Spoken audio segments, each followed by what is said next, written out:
इस वक्त हमारी मौजूदगी है कौशाम्बी के धर्मा देवी इंटरमीडिएट कॉलेज अझुआ केंद्र कनवार में। कल यूपी बोर्ड से 10वीं और 12वीं परीक्षा के परिणाम घोषित हुए हैं और आपको बता दें कि धर्मा देवी के जो बच्चे हैं पिछले 10 वर्ष से यूपी बोर्ड के टॉप 10 सूची में जगह बनाने में कामयाब हो रहे हैं। हमारे साथ मौजूद हैं साक्षी मिश्रा, 10वीं की छात्रा रही हैं और यूपी के टॉप 10 सूची में इन्होंने अपना स्थान दर्ज कराया है। साक्षी जी, स्वागत है आपका और बधाई। रिजल्ट क्या रहा आपका? सर, सबसे पहले तो आपका बहुत बहुत धन्यवाद। और कल यूपी बोर्ड कक्षा 10वीं का रिजल्ट आया, जिसमें मैंने 96.83% हासिल करते हुए प्रदेश में 6ठी पोजीशन और अपने जिले कौशाम्बी में पहली पोजीशन हासिल की। इस कामयाबी का श्रेय किसे देंगी आप? इसमें अपनी सफलता का श्रेय अपने स्कूल के प्रिंसिपल सर को और अपने स्कूल के सभी टीचर्स को और अपने पेरेंट्स को देना चाहूंगी। अच्छा, कितने घंटे पढ़ाई करती थी? मैं घर पे रोजाना 6 से 7 घंटे पढ़ाई किया करती थी। यहाँ पे कॉलेज में क्या व्यवस्था रही? हमारे स्कूल में अतिरिक्त कक्षाएं भी चलती थी जो निःशुल्क होती थी, तो जिसमें सभी बच्चे अपने डाउट्स क्लियर करते थे, जिससे हमें पूर्ण सहयोग मिला है। इस विद्यालय में दाखिला आपने कब लिया था? इस विद्यालय में मैं 9th से पढ़ रही हूँ। 9th। इसके पहले कहाँ पढ़ाई की? इसके पहले मैं श्री मथुरा प्रसाद सरस्वती शिशु विद्या मंदिर में पढ़ती थी। आगे क्या करना चाहेंगी? मुझे आगे चल के सिविल सर्विस में जाना है, IAS ऑफिसर बनना अभी से तय कर लिया है? Yes sir. 12वीं की पढ़ाई यहीं से करेंगी? यस सर, पूरा। और यहाँ के टीचरों के विषय में क्या कहेंगे? यहाँ के टीचर्स बहुत ही परिश्रमी, उनसे कभी भी कुछ भी पूछो, क्लास चलती हो या क्लास के बाद भी हमेशा हम लोग के डाउट्स क्लियर करते हैं। अच्छा, जो छात्र हैं उनके लिए क्या संदेश देना चाहेंगे कि पढ़ाई को किस तरह से लेना चाहिए? और जो छात्र छात्राएं हैं उनको मेरा यही संदेश रहेगा कि डटकर मेहनत करें, क्योंकि परिश्रम ही सफलता की कुंजी होती है और परिश्रम से ही सफलता को अर्जित किया जा सकता है। क्या नाम है? अर्जिता सिंह। कितना अंक आया है? 92.83। कितने घंटे पढ़ाई करती थी? 5 से 6 घंटे। 5 से 6 घंटे। सफलता का श्रेय किसे देंगी? सभी टीचर को, प्रिंसिपल्स को, अपने गार्जियंस को। आपका नाम? नेहा देवी। कितना अंक है? 93.33%। कितने घंटे पढ़ाई करती थी? 5 से 6 घंटे डेली पढ़ती थी। आपका? खुशी देवी। कितना अंक है? 93.5। 93। क्या करना चाहेंगी? आगे चल के IAS ऑफिसर। आईएएस। क्या सभी बच्चियां आईएएस बनेंगी? आपका नाम? रिया यादव। रिया यादव जी, कितना अंक है? 94.67। चलिए, बधाई। कितने घंटे पढ़ाई करती थी? 6 से 7 घंटे। अच्छा, घर वालों ने जब परिणाम देखा तो क्या कहा?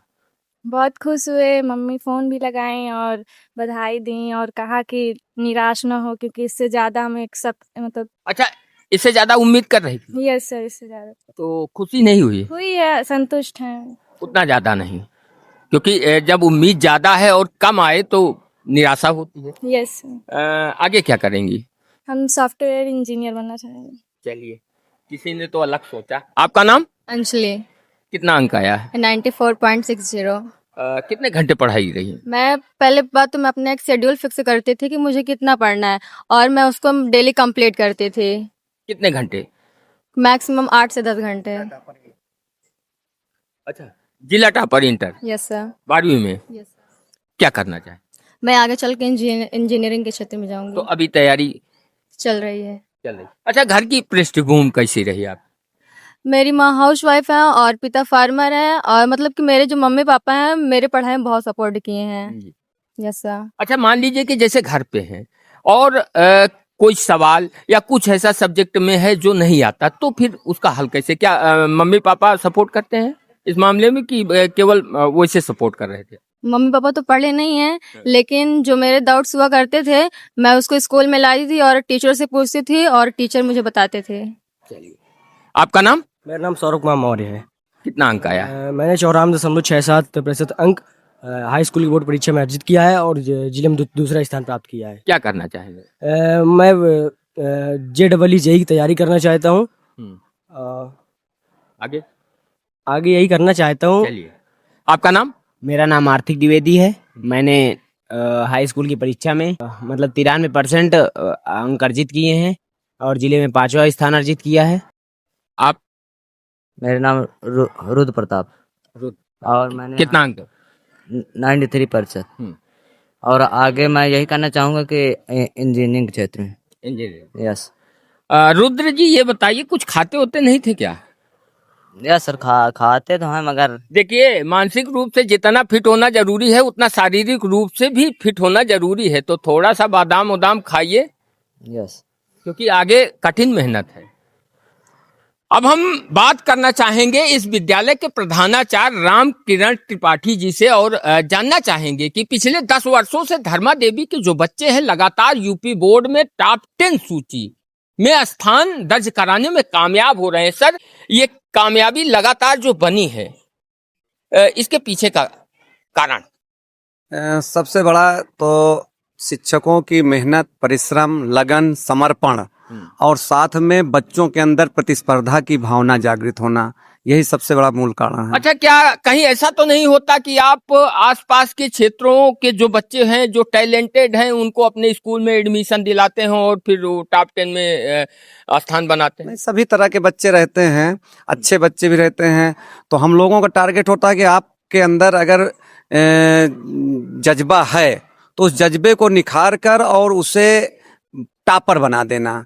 अगर मीडियम क्वालिटी के हो तो आपको अच्छे अंक अर्जित हो जाएं, 90% से ऊपर आपके अंक आ जाएं, और बहुत अगर खराब स्थिति में बच्चा है तो उसे भी कम से कम मीडियम स्थिति तक पहुंचाना तो है ही है। तो मतलब एक एक बच्चे पर निगाह रखी जाती है। क्या हॉस्टल की व्यवस्था नहीं?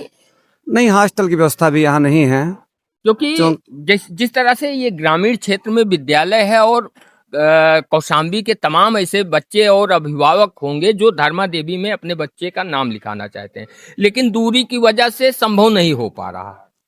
हाँ, ऐसा है, संभव नहीं है, लेकिन थोड़ा सा आर्थिक स्थिति के कारण हॉस्टल वगैरह की व्यवस्था हम लोग नहीं दे पा रहे हैं। क्योंकि जो यहाँ से आया, अच्छे टीचर रखने का मतलब कि अच्छा वेतन दीजिए, और अच्छा वेतन देंगे आप तो बचत होगी नहीं, और विद्यालय के संसाधन भी आपको स्थापित करना है। बच्चों को भी इतना पुरस्कृत कर देना है, जैसे हम लोग पिछले वर्ष 2,86,000 रुपया नगद बोर्ड परीक्षा के टॉपर्स को दिए, और जो पाठ्येतर क्रियाकलाप में नेशनल और राज्य और मंडल स्तर पर हमारे बच्चे गए, उनको भी लगभग 3 लाख रुपए का नगद पुरस्कार, साथ में शील्ड, और वर्ष भर कार्यक्रम यहाँ पर आयोजित होते रहते हैं। तो इन सब कार्यक्रमों में बहुत सा पैसा हम लोग खर्च करते हैं, जिससे अन्य बच्चों के अंदर प्रतिस्पर्धा जागृत हो। पैसा बचे ना बचे ये माने नहीं रखता है, माने ये रखता है कि हमारे बच्चों के अंदर प्रतिस्पर्धा की भावना कैसे जागृत। जैसे इस वर्ष बच्चे टॉप में आए, 6ठी पोजीशन, जो पिछले साल से मैंने हर बच्चे की 5-5 हजार रकम बढ़ा दिया। मैंने कहा जो प्रदेश में टॉप 10 में आए उसको 20,000 दूंगा, जो जनपद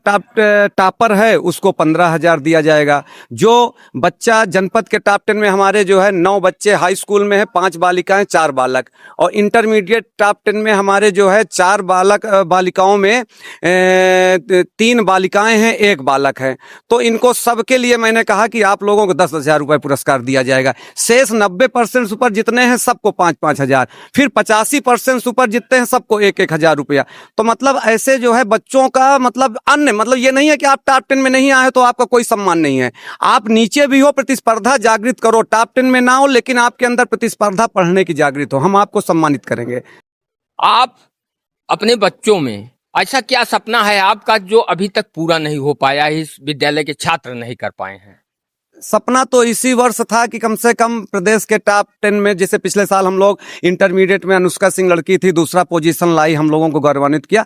तो सपना है कि कम से कम प्रदेश में पहला स्थान आए, और इस विद्यालय से पढ़कर यही बच्चे आगे चल के IAS PCS जैसी संघ लोक सेवा आयोग और लोक सेवा आयोग की परीक्षा क्वालिफाई कर। अभी तो बहुत से बच्चे अभी बच्चे हमारे समीक्षा अधिकारी भी हुए हैं, बच्चे यहाँ से पढ़ के जो है GST में कमिश्नर भी हैं, मतलब ऐसे पदों पर हैं बच्चे।